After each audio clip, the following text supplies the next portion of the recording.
আসসালামু আলাইকুম, কেমন আছেন সবাই? আলহামদুলিল্লাহ আমরাও ভালো আছি। চলে আসলাম নতুন একটা ভিডিও নিয়ে। এটা গতকালকে সন্ধ্যার পরের ভিডিও। গতকালকে সন্ধ্যার পরে আমি আমার ছেলে মেয়ে এবং আমার জায়ের বেবি জায়ান আমরা গিয়েছিলাম উত্তরা কেএফসিতে খেতে। এই দেখুন আমার বাবা আর আমাদের ছোট বাবা জায়ান বাবা তারা খেতে আসে নাই, তারা পড়াশোনা করতে আসছে। মহা ব্যস্ত দুজনে। লক্ষ্মী বাবা, এই যে আমার মা, ও তো বসে সে ক্লে নিয়ে গেছিলো, সেও ক্লে দিয়ে খেলছিল। তো আমরা একটু বসে থাকার 5 মিনিটের পরেই আমাদের খাবার চলে আসছিল।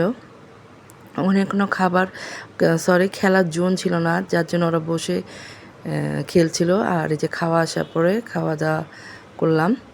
খুব সুন্দর একটা সময় কেটেছে কালকে সন্ধ্যার পরে। থ্যাংক ইউ জুয়েনা। আসলে বাচ্চা বুচ্চা নিয়ে আমি বের হই খুব কমই। যখন আমার যারা সাথে থাকে তখন আমি বের হই, তাহলে ভালোও লাগে। আর একটু মানে কি বলবো, বা বড় আর মানুষ থাকলে একটু টেনশনও কম থাকে। তো এই যে খাওয়া দাওয়ার পরে আমরা চলে আসলাম সব লিফটে। এখন বাসায় ঢুকবো। আমি আমার বাসায় আসি নাই। খাওয়া দাওয়ার পরে আমরা গিয়েছিলাম রাত্রেবেলায় 8:30টার দিকে আমার শ্বশুরবাড়ি গিয়েছিলাম, যে যাকে নামিয়ে দিয়ে তারপরে আমি আমার বাসায় আসবো। তো যা বলতেছে, ভাবি তাহলে চা খেয়ে যান। আমার শ্বশুরবাড়িতে যে খালা আছে রান্নার ঘরে, সেই খালা বা চা খুব ভালো বানায়।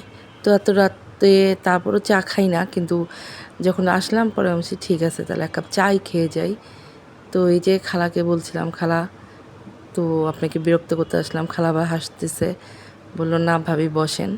তো উনি খুব ফটাফট আমাদের জন্য চা বানাই দিল। আমি এরপরে ভিডিওটা করেছে আমার এই ছোটো যা। আমি বসেছিলাম, পরে ও বললো ভাবে আমি একটু আপনাদের ভিডিও করে দিই, আপনি তো সবসময় ভিডিও করেন, আপনাকে দেখা যায় না। তো একটু ভিডিও করে দিল। এই যে আমার ছেলে ড্রয়িং করছে, সে এখন মাশাআল্লাহ ড্রয়িং নিয়ে অনেক ব্যস্তই থাকে। মোবাইল দেখে দেখে ড্রয়িং করে, ও একটু শিখেছে ড্রয়িং, সেখান থেকেও করে। তো যে আমার শ্বশুরবাড়িতে আসলে এখন খালি, কারণ ঈদের পরে আমার শ্বশুরশাশুড়ি একটু ঘুরতে গিয়েছে। আমার আরেকটা যে ছিল সাদিয়া, ও কক্সবাজার গিয়েছে, আর দেবররা অফিসে। তো যে চা খাচ্ছি, চা খাওয়ার পর চলে গিয়েছে বাসায়।